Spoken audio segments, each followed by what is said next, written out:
Graça e paz, irmãos. Amém? Não sei se ela aí já conseguiu achar o arquivo aí, tá tudo certo? Vamos para nós darmos início, abrimos em Marcos 16, começar com um texto polêmico logo, né? Que eu já citei na semana passada. Marcos 16, versos 14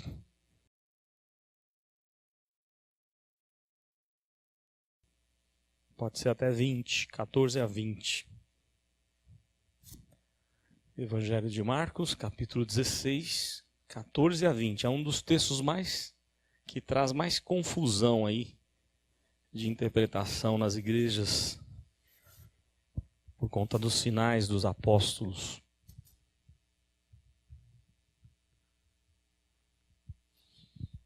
Marcos 16, 14 a 20. Vamos ler? Nos diz assim a palavra do Senhor. Finalmente apareceu Jesus aos 11, quando estavam à mesa, e censurou-lhes a incredulidade e dureza de coração, porque não deram crédito aos que o tinham visto já ressuscitado. E disse-lhes: Ide por todo o mundo e pregai o evangelho a toda criatura. Quem crer e for batizado será salvo, quem porém não crer será condenado. Estes sinais hão de acompanhar aqueles que creem.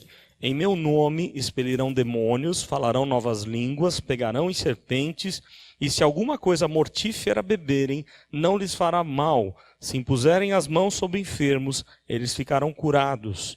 De fato, o Senhor Jesus, depois de lhes ter falado, foi recebido no céu e assentou-se à destra de Deus. E eles, tendo partido, pregaram em toda parte, cooperando com eles o Senhor e confirmando a palavra por meio de sinais que se seguiam. A gente está falando aqui, esse texto tem tudo a ver com o que nós vamos ver, já vimos um pouco da semana passada e vamos ver ainda, porque nós vamos entrar em mês de graça, palavra, oração, batismo e ceia. Mas o que me chama a atenção, e eu quis colocar ele logo para a gente observar, é porque uma das regras de interpretação é você prestar atenção nas palavras importantes, as palavras-chave. E a palavra-chave desse capítulo é a fé, a crença, o verbo crer.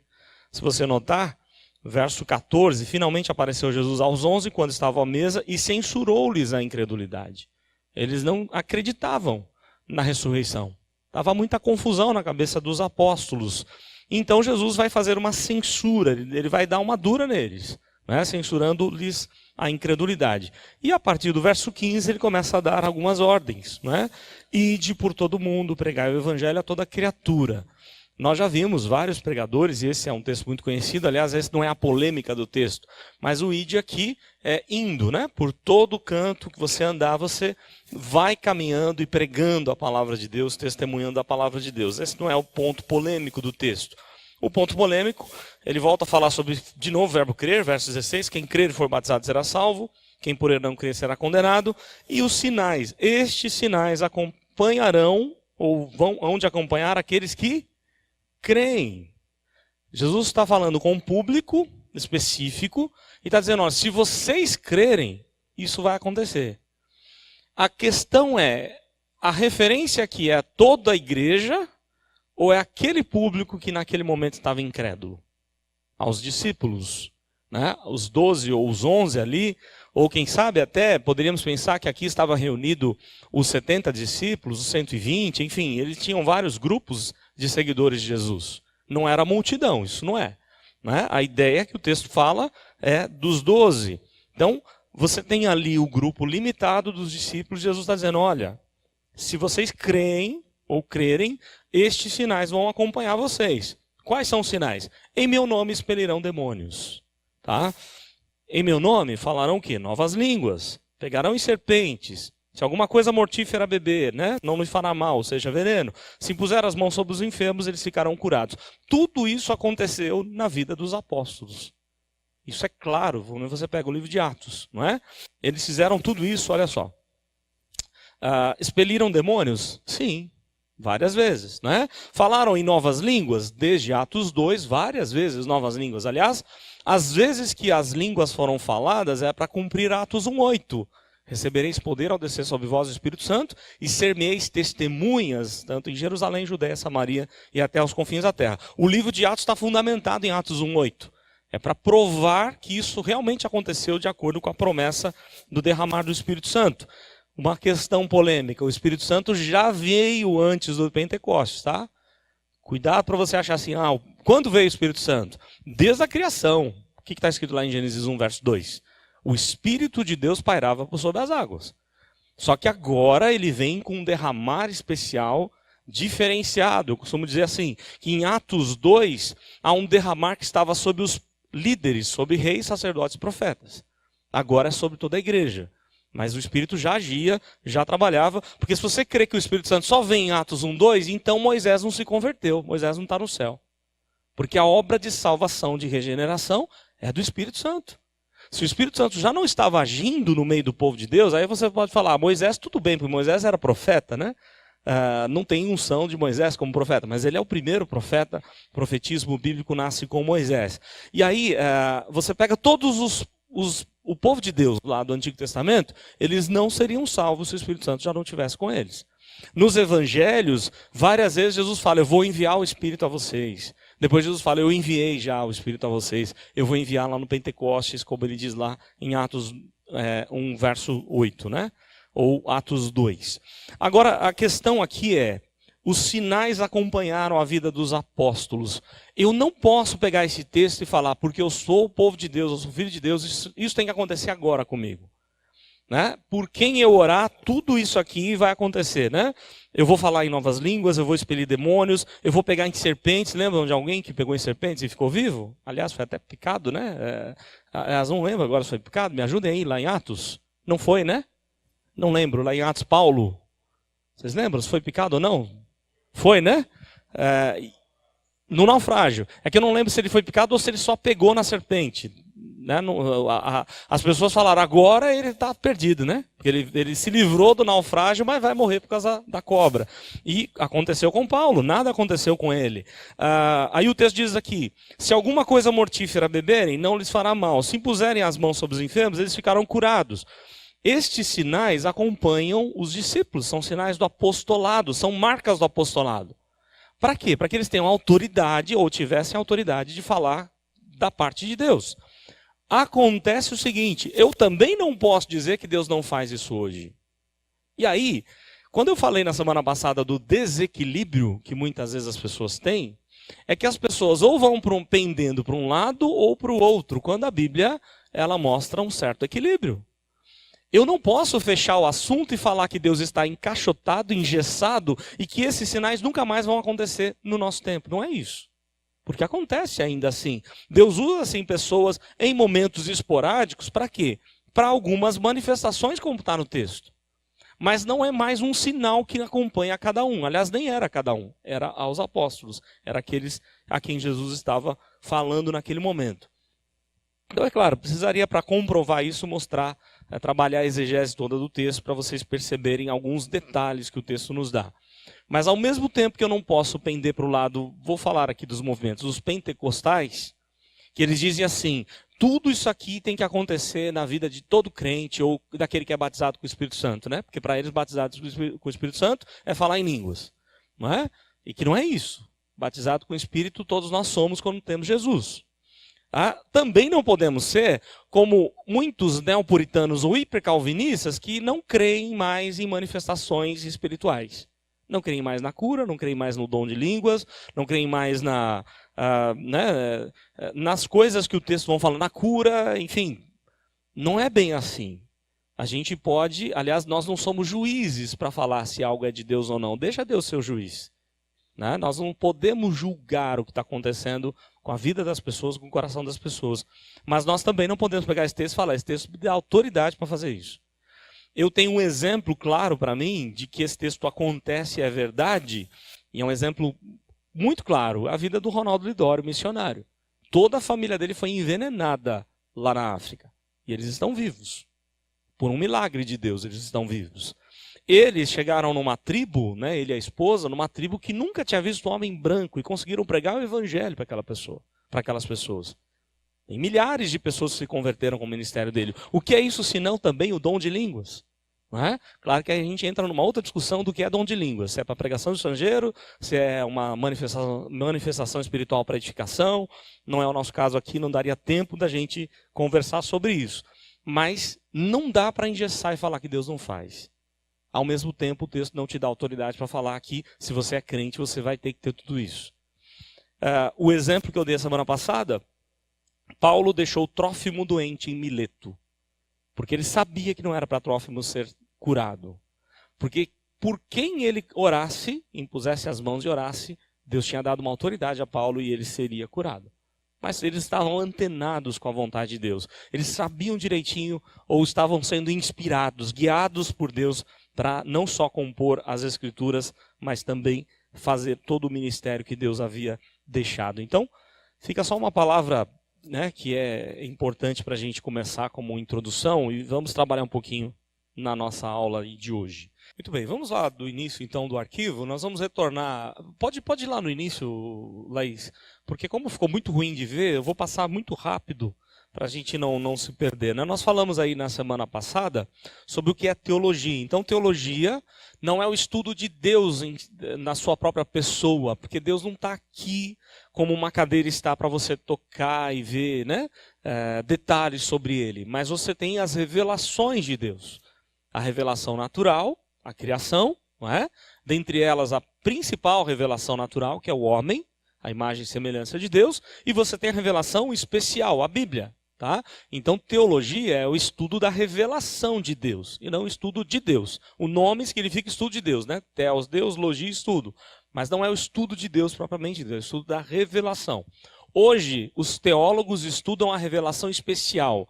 No tempo da Reforma, muitos tiveram condições de estudar não somente a revelação especial, mas estudaram também ciência, né? Calvino falou sobre vários aspectos, inclusive sobre astronomia, em várias coisas da criação, da revelação geral de Deus. Então, a formação reformada era em ciências, em artes e também em teologia, em filosofia e outras coisas mais que a gente não tem mais hoje, infelizmente. Pode seguir. Então, o que é teologia? A gente já falou. Vamos lá. Áreas da teologia. Pode seguir aí, porque acho que eu devo ter me atrapalhado um pouquinho, então pode seguir. Está travado? Então, será que não foi? Não acredito. Eu vou seguindo aqui, ela vê se consegue passar, tá? As áreas da teologia: pastoral, que é pregação, aconselhamento, evangelismo, tudo aquilo que tem a ver com a vida da igreja, a vida do pastor, né? Pastor e ovelha. A teologia bíblica, que é a introdução aos livros da Bíblia, Antigo Testamento, Novo Testamento, quem é que escreveu, que momento histórico e assim por diante. Dentro da teologia bíblica tem a interpretação, que é chamada de hermenêutica. Tá? Teologia histórica, a história da igreja. Teologia sistemática, aí você tem o que a Bíblia diz sobre vários assuntos. Então você tem lá soteriologia, teologia da salvação, teontologia, teologia de Deus, né, ou a doutrina de Deus, cristologia, pneumatologia, eclesiologia, pneuma de espírito, tá? Eclesiologia de igreja. Escatologia, doutrina das últimas coisas. Antropologia, doutrina do homem. Exegética, hebraico, aramaico, grego e assim por diante. Então são as divisões de um curso teológico. Ok? E as principais linhas de interpretação, eu estou passando rápido porque a gente já viu tudo isso na semana passada. As principais linhas de interpretação: o reino de Deus. É importante você observar nos textos bíblicos o que a Bíblia fala sobre reino, tá? Porque ele aponta para o nosso Rei dos Reis e Senhor dos Senhores. Então o reino é importante. A aliança é importante, porque Deus fez uma aliança com o seu povo. Então, aliança, reino e mediador são o que Van Groningen chama de o cordão de 3 dobras, que se resume na pessoa do Messias, né? Eu estudo o Messias, eu tenho que estudar reino, aliança e mediador. E aí falamos o que não é teologia sistemática, aliás, teologia reformada. Porque as pessoas têm uma tremenda confusão quando se fala em teologia reformada. Aliás, muito está se falando de teologia reformada e nem tudo que está sendo dito ou pregado é teologia reformada. Né? Ou é um movimento que você pode chamar de teologia reformada. Então você tem que saber analisar. Por exemplo, não é só porque veio da reforma que é a igreja reformada. Ou, eu dei o exemplo aqui. Nós falamos na semana passada, os luteranos não são considerados reformados. Tá? Esse termo teologia reformada ou igreja reformada, ele é mais novo no nosso país, não era muito utilizado. Mas quando você vai para a Europa e Estados Unidos e você fala, eu quero uma igreja reformada, eles vão te dar basicamente uma igreja que está dentro dos catecismos, das confissões, e vai sobrar algumas denominações, dentre elas a maior é a presbiteriana. Só que mesmo a presbiteriana, as mais antigas, muitas delas se desviaram já do caminho do Senhor e não são mais reformadas. Tá? Então você tem que saber avaliar. Então não é porque veio da reforma que é teologia reformada. Vários movimentos vieram, luteranos, anabatistas, calvinistas. Os calvinistas são sim, calvinistas e zwinglianos são chamados de reformados. Não é só o que segue os lemas da reforma. Lembram dos 5 solas da reforma? Tem igreja que segue, aliás, boa parte das igrejas, se você pegar a igreja evangélica, ela crê nos 5 solas da reforma. Na prática, nem sempre, né? Só as escrituras? Nem sempre. Mas se você falar, não, eu creio nos 5 solas, mas não é só o fato de crer, isso tem que ser o fundamento, né? Mas não é só os 5 solas. Não é apenas os 5 pontos do calvinismo. A depravação total, né? A eleição incondicional, a expiação limitada, a graça irresistível, a perseverança dos santos. Não é só isso. Porque tem igreja que pensa assim, a minha igreja é uma igreja reformada, nós cremos os 5 pontos do calvinismo. Isso não te faz uma igreja reformada ou de teologia reformada. Você está talvez chegando perto, mas né, numa questão de salvação, compreensão da salvação, você é reformado. Apenas a compreensão da salvação. Mas a teologia reformada, ela mexe com a vida prática. Né? Ela mexe com, por exemplo, com família. Como que você trata o seu cônjuge, seu filho. Ela mexe com o comércio. Né? Ela mexe com a educação, com a ação social. O que os reformadores, principalmente na pessoa de Calvino, fez foi transformar essa teologia apenas intelectual numa teologia prática. Não é apenas os 5 pontos do calvinismo, que nem foi Calvino quem estabeleceu. A gente vai chegar lá, dá para você entender depois. 4º ponto, vai além das denominações. Você tem vários teólogos reformados que pertenciam a denominações consideradas não tão reformadas ou às vezes até não reformadas. Então você tem aí, por exemplo, Packer era um anglicano. Edwards, um congregacional. Congregacional era considerado até pouco tempo uma igreja reformada. Hoje já é muito difícil de achar um congregacional que seja realmente reformado. Não confundam congregação cristã, tá? Congregacional, é uma outra igreja, não é congregação cristã. George Whitefield começou como metodista, depois foi partindo aí para a teologia calvinista. Né? Mas metodista não é uma igreja reformada, é uma igreja arminiana. Ela é contrária à questão da salvação da visão reformada. Spurgeon, um batista. Os batistas no começo eram calvinistas, depois eles se afastaram para o arminianismo. Hoje é uma volta, um movimento dentro da igreja batista para um retorno ao calvinismo. Mas não são todos, aliás, poucos batistas são calvinistas. Lloyd Jones, independente. Sproul, aí sim, presbiteriano. Então tem vários teólogos. Às vezes você fala assim, eu não vou ler um texto de um fulano de tal, assistir um sermão dele porque ele não é reformado. Às vezes ele é um reformado, mas que vive numa denominação que não é. Então você não tem como também julgar, você tem que fazer uma avaliação correta. O que é a teologia reformada? Adota as confissões reformadas. Westminster, Confissão Belga, Sínodo de Dort, Catecismo de Heidelberg, Confissão Helvética, assim por diante. O propósito dessas confissões te dá o limite. Até aqui você é considerado reformado. Se você inventou uma outra teologia, além dessa daqui, então você não é mais reformado. Vejam que ela não te engessa no sentido de falar assim, você não pode, você não tem liberdade de interpretação, tem liberdade. Só que se você inventou um negócio totalmente mirabolante, talvez você esteja um pouquinho arrogante.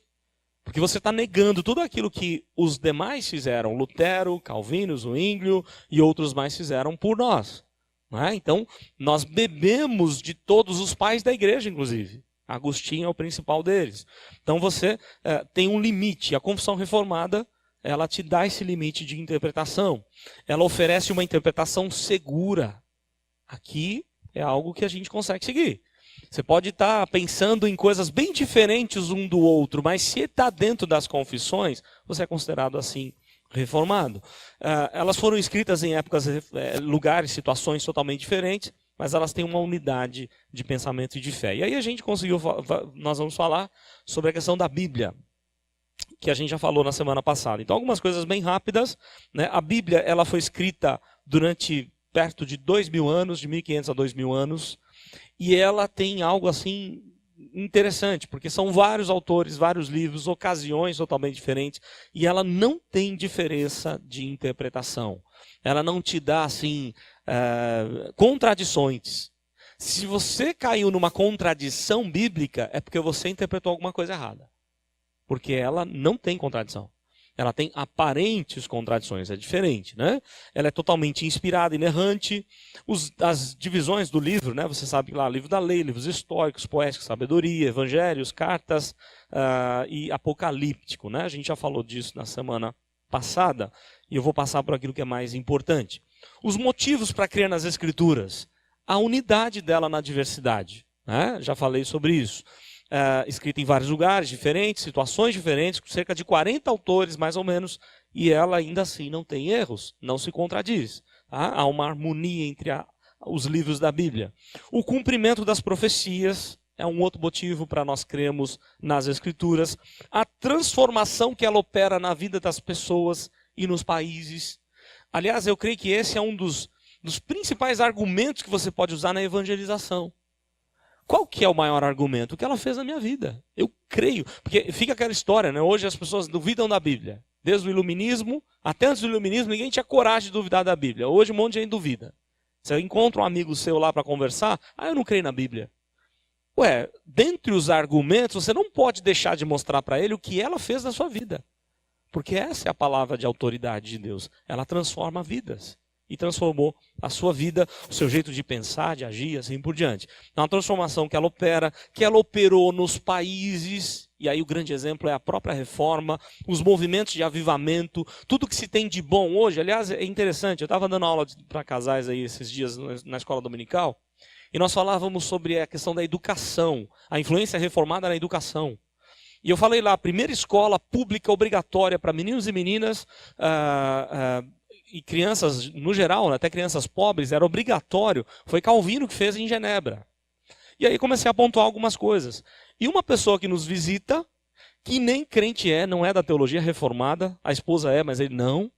Ele mesmo comentou, essas pessoas que hoje não acreditam na Bíblia e em Deus, estão se aproveitando das benesses que o Evangelho trouxe na Europa e Estados Unidos, estão negando suas raízes, mas foi por isso que o país é o que é hoje.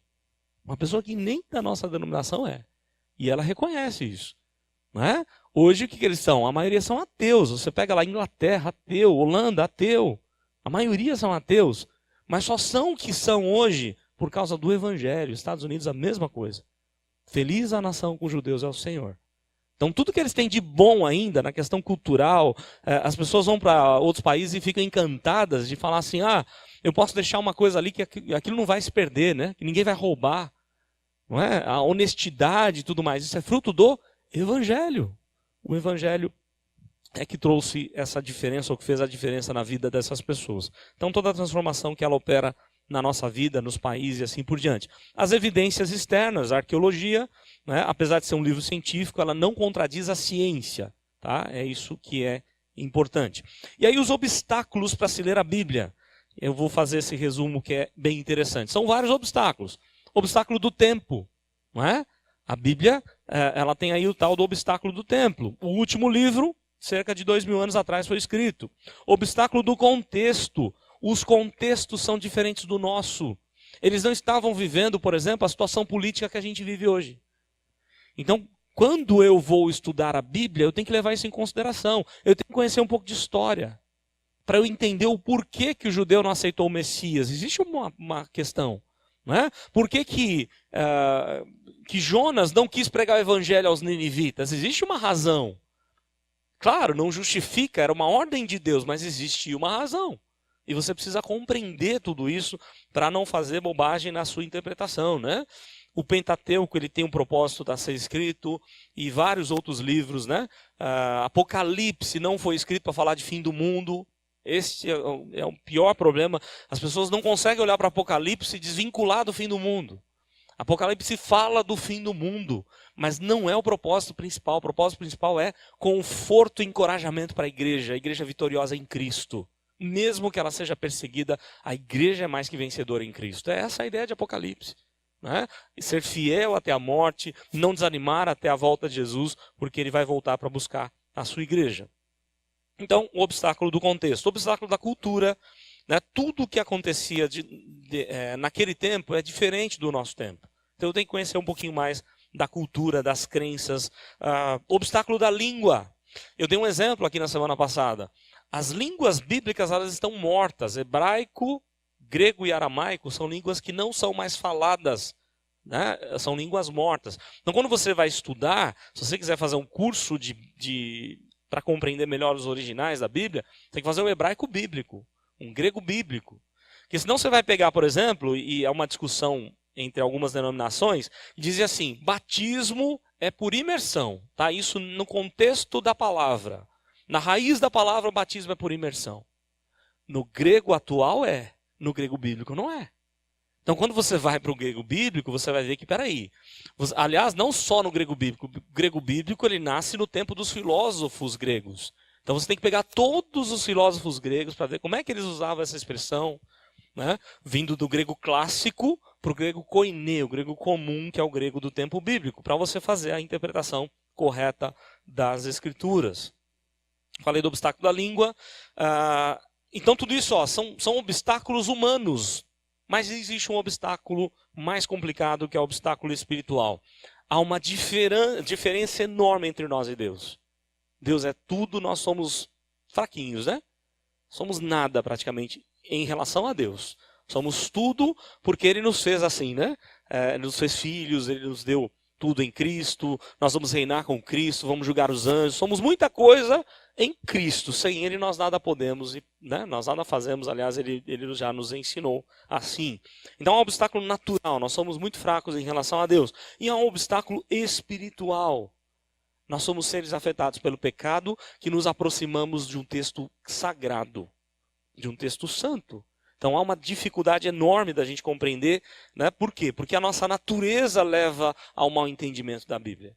Então eu preciso da iluminação do Espírito de Deus para poder entender as Escrituras. E aí tem as regras, a iluminação do Espírito, prestar atenção nas palavras-chave, o gênero literário, né? Você tem que saber o gênero literário. Só lembrando alguma coisa, profecia sempre para frente, Apocalipse, passado, presente e futuro. Eu estava conversando até com o Vinícius aqui de um texto, ele citou lá Isaías 14, né? Que fala da queda de Lúcifer. E aí alguém vai falar que esse Lúcifer, está registrado lá em Isaías 14, significa Satanás. Mas o texto está falando de futuro. Ele não está falando senão da queda de uma das nações, que eu não lembro agora se é caldeus ou se são os assírios, acho que é os caldeus lá. A questão é, você pega o todo da Bíblia e você compreende que houve uma queda de Satanás, assim como houve das nações. Só que não há um registro bíblico com detalhes de como foi a queda de Satanás. E eu já vi estudos dizendo assim, Satanás era o maestro no céu, o cara que liderava a música no céu. Onde é que está isso na Bíblia? Né? Liderava isso do céu, porque ele fazia isso, fazia aquilo, e ele caiu assim, assim, assim, dando detalhes. Eu falo, peraí. A Bíblia mostra, sim, uma queda de Satanás. Né? Você consegue perceber isso na Bíblia, mas não claramente, não com detalhes. Então não perca tempo naquilo que não é importante, ainda mais porque Satanás não é importante. A Bíblia fala a metanarrativa bíblica é sobre Cristo e a sua igreja, não sobre Satanás. E as pessoas perdem um tempão para estudar Satanás, isso, aquilo. Claro que a gente pode estudar aquilo que a Bíblia revelou para a gente se preparar contra ele, mas não perder muito tempo com ele. Não faz muito sentido isso. Interpretar, então, conforme o gênero literário, interpretar à luz do seu contexto histórico e cultural e assim por diante, tudo isso é importante. Interpretar à luz do contexto de toda a Bíblia, não isole textos. O exemplo lá de 144 mil são o número dos salvos. Lê um pouquinho mais adiante, você vai ver que é uma numerosa multidão, impossível de contar, é o número dos salvos. Tá? Então, não é bem assim, não isole textos, senão você vai fazer bagunça como o Satanás fez, né? Isolando textos aí para tentar Jesus. E utilizar instrumentos como dicionário, chave bíblica, outras traduções e o princípio prático. Como é que você aplica o princípio prático? O que a Bíblia fala... Primeiro, presta atenção. Como é que eu aplico o princípio prático? O que a Bíblia falou para aquele povo naquela época? A partir dessa definição, eu posso tirar lições para a minha vida e para todas as épocas. Mas não fazer uma aplicação para a minha época, forçar o texto e fazer o texto engolir. Não, serve para mim isso, então é essa a interpretação do texto daquele tempo. Né? É o exemplo que eu dei lá. Código de barras como marca da besta não faz sentido. Não faz sentido porque para eles não tinha sentido algum computador. Não é isso que o texto está ensinando. Mas isso a gente já falou também um pouquinho. E aí hoje a gente vai para a parte nova. Conseguiu chegar? Manuscritos bíblicos. Então vamos começar com os papiros aqui. Só para os irmãos terem uma ideia do desenvolvimento das escrituras, que é importante para a gente conhecer. Bem resumidinho aí. Os manuscritos, né, originais, eles foram escritos em papiros. O que era um papiro? Era uma folha extraída do caule de uma árvore lá do Egito. Tá? E essa árvore, cerca de 2 a 4 metros de altura, a grossura de um braço, tá? Uma árvore de espessura até fina, relativamente fina, né? Colocava-se as folhas, abria esse caule e deixava ela secando. Tá? As folhas iam secando ao sol e alisava-se com osso e pedra. Era o processo de formar um papiro. O tamanho médio de cada folha, de 18 a 25 centímetros, mais ou menos. Várias folhas eram coladas nas bordas, formando rolos de até 10 metros. Lembram daqueles rolos que a gente vê em filmes, em desenhos? É essa a ideia, né? A tinta usada, fuligem, goma e água, escritas por uma cana, que era uma planta egípcia, de 15 a 40 centímetros de comprimento. Você fala, mas tantos detalhes que não tem nada a ver, não preciso saber disso. Alguns gostam, outros não gostam de saber, né? Ela foi utilizada até 641 depois de Cristo, tá? A partir daí, os árabes invadiram o Egito e tornou proibido a exportação do material. Qual o problema do papiro? O papiro estragava muito rápido. É um material vegetal. Então, se não for bem guardado, ele estraga rápido. O pergaminho que vai vir agora, ele é diferente. Ele é um material muito mais forte, que não vai estragar tão fácil, né? Mas os papiros estragavam rápido, então você precisava de um escriba fazendo diversas cópias. Né? Então várias cópias foram feitas e você acaba perdendo logo o material porque ele é um papiro. Aí os pergaminhos, eles eram de pele de animal, dava-se um banho de cal nessa pele, raspava, polia com pedras, lavava de novo, raspava, secava em molduras de madeira. E, seguida, as peles recebiam pigmento branco. Para poder ser escrito, recebia esse pigmento branco. Como se fosse uma tinta, né? De Pérgamo, ou nasceu em Pérgamo, por isso o nome pergaminho. Por quê? Porque o imperador da época, Eumênes, ele resolveu fundar ali uma biblioteca que ia contra ou ia competir com a de Alexandria, no Egito. Então, o que ele pensou? Vou fazer aqui uma biblioteca do mesmo nível de Alexandria. Isso causou um problema com os egípcios. O faraó cancelou a venda de papiros, não podia mais vender, porque ele não queria um concorrente na biblioteca de Alexandria. Daí os caras pensaram e descobriram o pergaminho. Muito melhor do que o papiro. Claro, muito mais caro, né? Pele de animais, tem que matar um animal para ter o livro. Então, produto caro, somente no século IV depois de Cristo é que ele passa a ser mais usado. Ele dura até a invenção da imprensa, que durou aí até 1440, a invenção da imprensa por Gutenberg, que publicou o seu primeiro livro, a própria Bíblia, né? A escrita no pergaminho era feita com penas de bronze ou cobre, com tintas de diversas cores. As linhas eram feitas com estilete, riscando o couro do animal, né? E as escritas abaixo da linha. O material caro, quando não queria mais aquela escrita, o que eles faziam? Raspava para escrever algo em cima. Então, qual que é a tarefa do arqueólogo? Quando ele encontra um pergaminho e ele percebe que esse pergaminho foi raspado, ele tem que descobrir o que era a primeira escrita. Não só a escrita que ele está vendo ali, mas se houve uma outra escrita, ele tem que descobrir o que está escrito embaixo. E é o que a gente chama de palimpsesto. Existem documentos, pergaminhos, dessa forma, do Novo Testamento. Né? Ou um pergaminho que era escrito um outro assunto e foi escrito textos bíblicos, ou ao contrário, você tem alguns pergaminhos encontrados assim. Depois do pergaminho, os códices. Era uma tábua, ou uma tábula coberta por cera, onde se escrevia com um ponteiro de ferro, que era chamado de estilo, Tá? Eram usados juridicamente, os romanos usavam bastante, passando a se chamar de código ou sistema de leis. Surgiram com Roma, na era cristã, e eles passaram a amarrar essas tabuinhas, fazendo como uma espécie de caderno. E aí ficou mais prático para os evangelhos, né? Essa forma de livro agradou os cristãos. Então, apesar dos romanos terem inventado, os cristãos adotaram muito e popularizaram os códices. Era prático, permitia que os 4 evangelhos, as epístolas de Paulo, estivessem num único livro. Imagine você pegar um rolo e abrir os evangelhos todos. Não teria condições, num só rolo, de pergaminho ou de papiro. Né? Já que em forma de caderno você tem condições, várias tabuinhas, né? Tem condições de colocar vários livros. E aí o evangelho era mais pregado por conta desses códices. Possibilitava maior rapidez na localização das passagens, porque era fácil de manusear, e escrevia também dos dois lados, facilitava até questões de custos. Aí você tem os prólogos. Os prólogos são notas introdutórias do livro. Então, por exemplo, dos livros da Bíblia, só do Apocalipse não foi encontrado prólogo. Introdução ao livro do Apocalipse. Os demais você tem.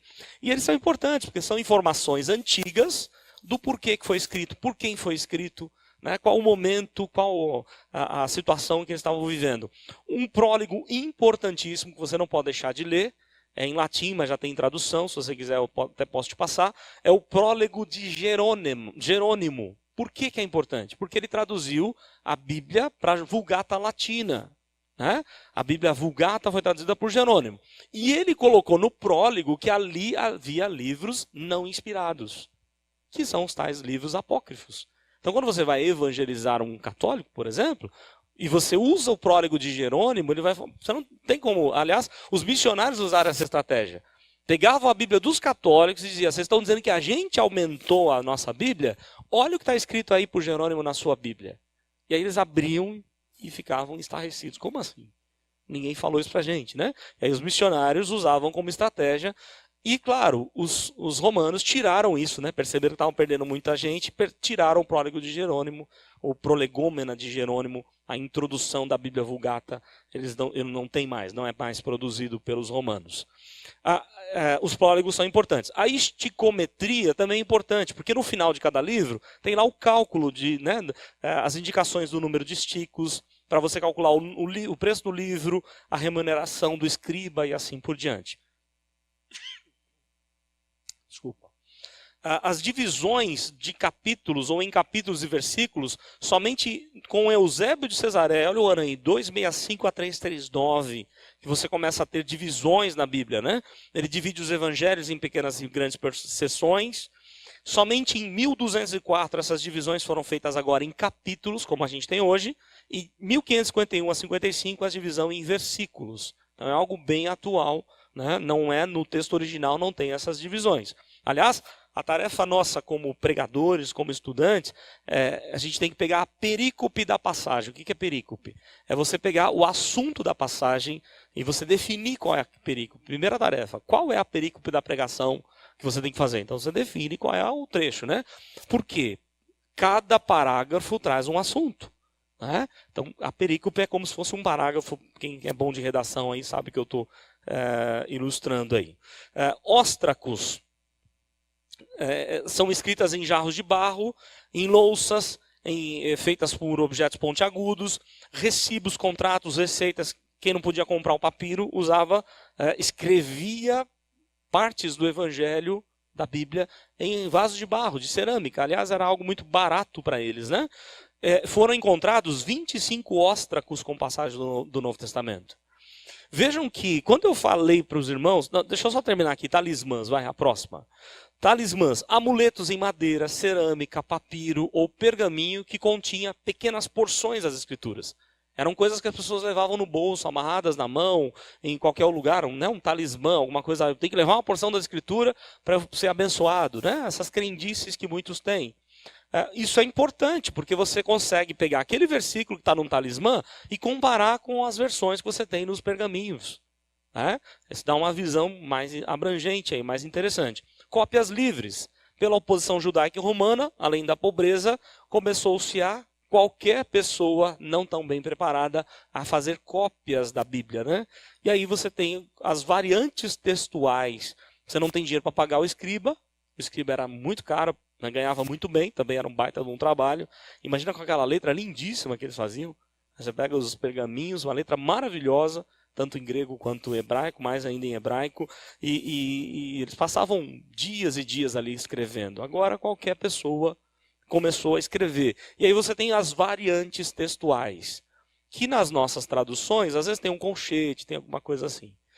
Por que eu falei que as nossas traduções elas são muito boas? Você tem várias sociedades bíblicas, a principal é a Sociedade Bíblica do Brasil, tem a Sociedade Bíblica Trinitariana e assim por diante.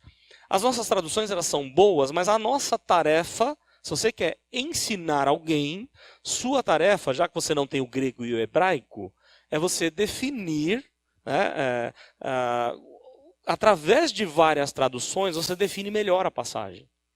Por quê? Quando você vai fazer uma tradução da Bíblia, você vai ter acesso a todas essas informações que eu falei. Não é? Os grandes tradutores, ou as grandes traduções, foi analisado cada achado arqueológico. Vários pergaminhos, os mais antigos. Por exemplo, a Sociedade Trinitariana, ela defende que tem que ser os pergaminhos mais antigos, são os mais seguros, porque são mais antigos. A Sociedade Bíblica entende que não. Que são os pergaminhos mais importantes, mais seguros. Tá? Então, o ideal é você pegar todos. Pega várias versões. Pega as versões do mundo inteiro. Né? As versões em português e as do mundo inteiro. Para você fazer uma relação de como o fulano, ciclano interpretou, traduziu. Já que tradução é uma interpretação. E aí você tem uma visão mais abrangente do texto. Se souber grego e hebraico, ajuda ainda mais. Porque você vai na raiz da palavra. Isso pode ajudar ainda mais a compreensão do texto. E aí eu vou passar para um outro assunto já, como introdução, não vai dar tempo da gente terminar, mas já vou introduzir. Os meios de graça. Temos uns 10 minutinhos aí para a gente trabalhar ainda. O que são meios de graça? Deus utiliza os meios de graça para quê? Para gerar fé e para fortalecer fé. Então você tem aí a Bíblia, né? Ela gera fé. Por isso, dos meios de graça, a Bíblia é a mais importante. Porque ela não só fortalece, ela gera a fé. A fé vem pelo ouvir e ouvir a palavra de Deus. A Bíblia, entre os meios de graça, ela é a mais importante. Mas então Deus usa meio de graça para quê? Para fortalecer, gerar e fortalecer fé no seu povo, né? Quais são os meios de graça? A Bíblia, a oração, o batismo e a ceia, os 2 sacramentos deixados por Jesus. Tá? São os meios de graça que Deus nos deixou. Ele fortalece a nossa fé através disso. Em si mesmos, eles não podem conferir graça, como se fosse assim, né, de um poder mágico. Por exemplo, você tem certeza que se você andar com uma Bíblia debaixo do braço, você não vai ser assaltado aqui em São Paulo? Por que você pode ser assaltado? Porque não é do fato de você estar com uma Bíblia debaixo do braço que ela vai te dar um poder para ser livre de todo mal. Eu lembro quando nós abrimos a igreja lá no Tamarutaca, um jovem ia comigo, quando o pastor saía de férias, eu ia com o pastor. Nós abrimos, eu e o pastor Paulo Petreca, nós abrimos o trabalho desde o início. Quando o pastor saía de férias, eu era seminarista e eu levava um jovem ou alguns jovens da igreja. E era um local bem difícil, bem perigoso. Às vezes a gente pulava defuntos por causa de tiroteio, era um negócio complicado. Não podia cantar, porque tinha gente morta ali na porta, então era por respeito, a gente não cantava. E eu lembro que um jovem chegou para mim e falou assim, não, mas eu era seminarista ainda. Falei, mas não tem perigo, né? Porque a gente está indo lá pregar o evangelho, nada vai acontecer com a gente. Eu falei, quem te disse isso? Se você está no mundo, está sujeito às coisas do mundo. O sol nasce para todos, não é isso que Jesus disse? A chuva vem para todos. Ou o sol vem para a casa do crente? O sol nasce só para o crente? Não. Assim como a bala perdida pode atingir qualquer pessoa. É verdade que a gente tem um Deus que nos protege, que nos guarda e tudo mais, mas enquanto vivemos nesse mundo, estamos sujeitos a este mundo. Ao fruto do pecado desse mundo, a violência e tudo mais. Né? Então não é o fato de você usar uma Bíblia debaixo do braço que ela vai te dar poder. Não é assim que ela é meio de graça. Ela é meio de graça quando você lê. E não adianta só ler. Lê e começa a se submeter à autoridade dela. Entende que ela é a palavra de Deus, né? É a única regra de fé e de prática. Ou seja, você coloca essa palavra em prática na sua vida. Tá? Então, em si mesmo, os meios de graça não servem para quase nada. Deus designou os meios de graça para quê? Para derramar a sua graça nos corações dos pecadores. Nós não temos graça em nós mesmos. Mas Deus derrama a graça por meio desses meios. Né? através da palavra principalmente. A palavra sozinha, ela não é capaz de produzir a conversão. Aí é uma discussão, algumas pessoas falam assim, tá vendo, não adianta entregar literatura, não adianta entregar, no caso dos Gideões, entregar o Novo Testamento, porque se o cara vai ler, ele não tem Espírito Santo. Mas como é que você vai identificar quem tem a ação do Espírito Santo ou não tem? E mais ainda, qual é a ordem bíblica? Que nós temos que pregar a todos e a tarefa de conversão é o Espírito que vai fazer. Não quando um Gideão vai entregar o Novo Testamento, né, ele vai entregar a palavra e segundo Isaías ela não vai voltar vazia. Vejam só, Isaías não está dizendo que todos vão ser salvos, todos que lerem. É isso que está escrito lá em Isaías? Não. A palavra não volta vazia. Ou ela traz vida, ou traz condenação, mas ela cumpriu a proposta de Deus. Quando a Bíblia é pregada, ela volta cumprindo o propósito de Deus. Ou salvação, ou condenação, ou futuramente a pessoa vai pensar naquilo que ouviu e vai se converter, coisas que vão acumulando e futuramente ela se converte. Então eu posso e devo entregar literatura bíblica. Distribuir Bíblia, Novo Testamento, né? É tarefa nossa, a igreja fazer. A obra da salvação é o Espírito que vai fazer. Então a palavra sozinha, ela não vai produzir fé. Quem produz é o Espírito agindo na palavra. Não é? É por meio da palavra que ele age. Então o Espírito Santo ele pode agir sem a palavra, mas não o faz. A Bíblia mostra claramente que o Espírito age por meio da palavra. Ele usa a palavra para converter os corações. Né? E aí está aí o conceito de que a palavra e o Espírito sempre agem juntos. Aqui é pura teologia, tá? Por curso teológico, né? Na nossa teologia reformada, nós não entendemos que há novas revelações. A revelação está fechada. Novas revelações, como por exemplo, eu percebi que Deus está tocando no meu coração que eu preciso falar algo para você. Aquilo que você vai falar algo para alguém tem que estar baseado nos princípios da Bíblia. Aí tudo bem, né? Mas se é uma revelação diferente, como em 2002, eu esqueci o nome do cara agora, não vou lembrar. Mas em 2002 veio para o Brasil um cara que defendeu as novas visões das cartas do Apocalipse. E aí ele defendeu claramente que ele recebeu uma visão diferente do que está escrito lá no Apocalipse. Né? E isso trouxe problemas. Tentou invadir a nossa igreja e até mesmo nossa igreja teve alguns pastores adeptos e que foram repreendidos para seguir um cara desse. Não tem cabimento. Você não precisa mais. As escrituras é a palavra de Deus, é somente a palavra de Deus. E o Espírito vai agir por meio da palavra. Eu não preciso de mais nada, de novos sonhos, revelações. A Bíblia é suficiente para a minha vida. Né? Senão não tem nem como definir o que o cara está falando é verdade ou não. Ainda sobre os meios de graça, a palavra e a oração são indispensáveis à salvação. A palavra gera e fortalece. Os sacramentos, ele somente fortalece.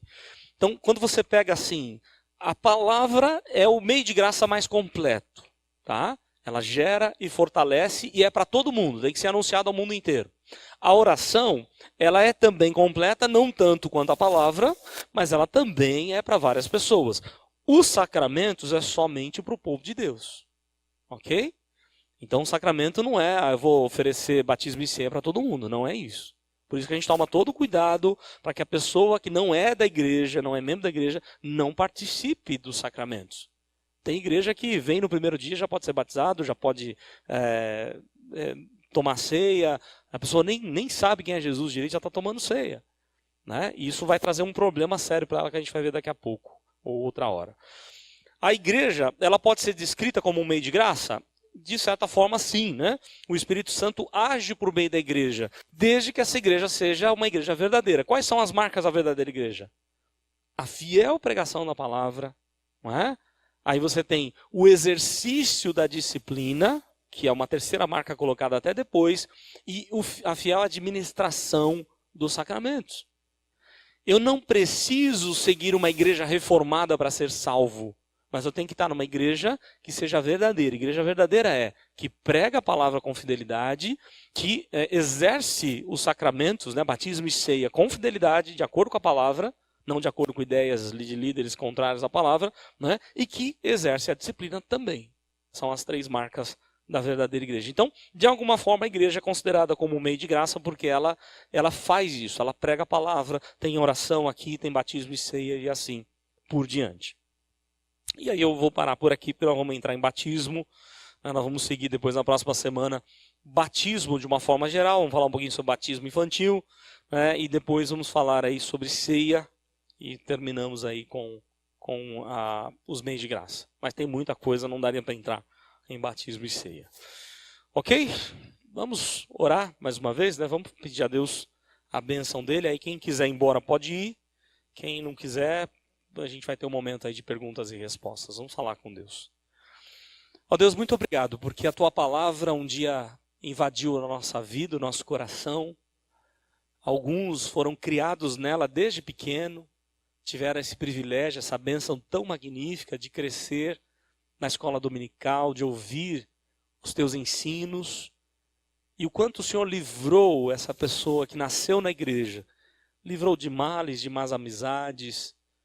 A Tua palavra é, sem dúvida alguma, o poder do Senhor para salvação, para livramento nosso contra as ciladas do inimigo. E há outros aqui, ó Deus, que estavam tão mortos os seus delitos e pecados, tão cegos e não entendiam os Teus ensinamentos, e um dia o Teu Santo Espírito, através da Tua palavra, trouxe transformação, fez com que a pessoa compreendesse o plano de salvação. Muito obrigado, ó Deus, por esse privilégio de sermos igreja hoje. Não porque somos bons, porque merecemos, ou porque havia algo tão legal em nós que o Senhor nos escolheu por isso, mas porque o Senhor lá na eternidade nos escolheu para sermos do Senhor. E o Senhor aplicou em nosso coração graça suficiente para mudar a nossa vida, para mudar o nosso estado.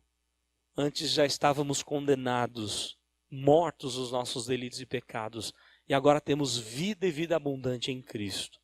Louvado seja o Teu nome, ó Deus, por esses meios de graça tão maravilhosos que temos, e Te louvamos por vivemos numa época tão rica. São várias versões da Tua palavra, são vários comentaristas sérios que ensinam a Tua palavra com verdade. Nós temos o livre acesso ao Senhor através da oração. Temos igrejas sérias que levam a sério o batismo e a ceia. E, ó Deus, nós Te louvamos, porque através dessa participação toda que temos na igreja, o Senhor concede-nos que a nossa fé seja cada dia fortalecida, que tenhamos sabedoria para tomar decisões nas diversas áreas da nossa vida. Por isso, ajuda-nos, ó Deus, a sermos corajosos, coragem de colocar em prática aquilo que o Senhor nos ensina por meio das Escrituras. Fica conosco, nos ajude a entendê-la a cada dia, que o Teu Espírito sempre, ó Deus, comunique ao nosso coração aquilo que é a verdade do Senhor. Obrigado por tudo, nós oramos em nome de Jesus. Amém.